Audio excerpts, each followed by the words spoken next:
الطاف صاحب یہ بتائیں کہ جیل میں آپ کو رکھا گیا، اس سے پہلے گرفتار ہوئے، آپ کو FIR کاٹ دی گئی زمان ٹاؤن، ذرا ہمارے ناظرین کو یہ بتائیے کہ آپ اس ریلی کا بالواسطہ یا بلا واسطہ حصہ تھے؟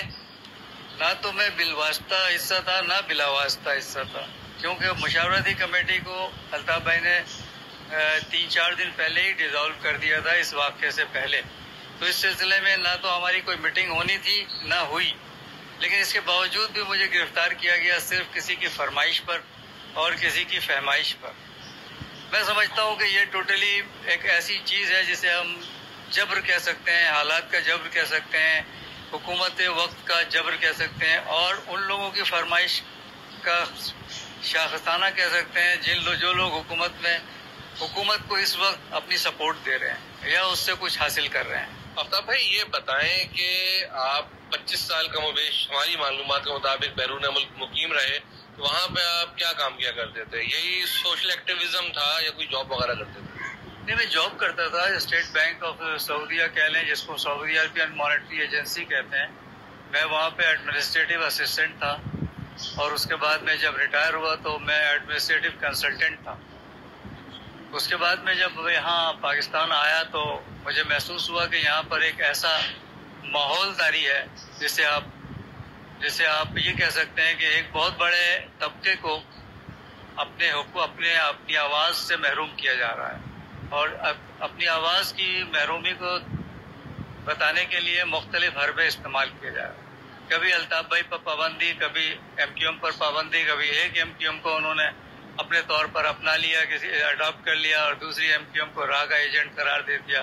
تو یہ صورتحال برقرار تھی یہاں پہ، اور اب بھی ہے۔ تو میں نے اس سلسلے میں سوچا کہ کوئی ایسی پٹیشن داخل کی جائے، آئینی پٹیشن، کیونکہ میں آئین اور قانون کا طالب علم بھی رہا ہوں، اور میں نے کوشش کی ہے ہمیشہ کہ اپنے آپ کو ہمیشہ آئین اور قانون کا پابند رکھوں۔ لہذا میں نے ہمیشہ یہ سوچتے ہوئے کہ کوئی ایسا مثبت راستہ نکل آئے جس میں الطاف بھائی کی پابندی بھی ختم ہو جائے، اور حالات ایسے خوشگوار ہو جائیں کہ اس شہر کی تعمیر اور ترقی میں ہمارے الطاف بھائی کا جو کردار ہے وہ سامنے آ جائے۔ اچھا آفتاب بھائی، اس سے پہلے کوئی آپ کا سیاسی بیک گراؤنڈ رہا؟ کہیں سے MP MLA منتخب ہوئے؟ کوئی تنظیمی عہدہ رہا اس جماعت کا کسی اور جماعت کا؟ نہیں، کبھی نہیں۔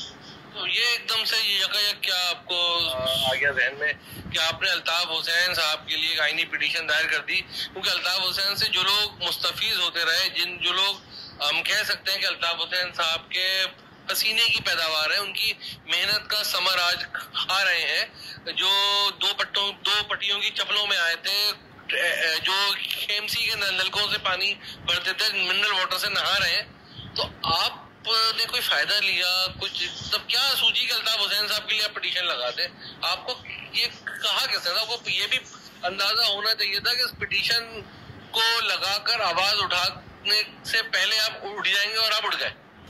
نہیں، اتفاق سے ایسا ہوا کہ میں پٹیشن لگانے کے بہت بعد میں اٹھا، جیسے کہ اب میں مجھے اٹھایا تھا انہوں نے 20-22 دن پہلے۔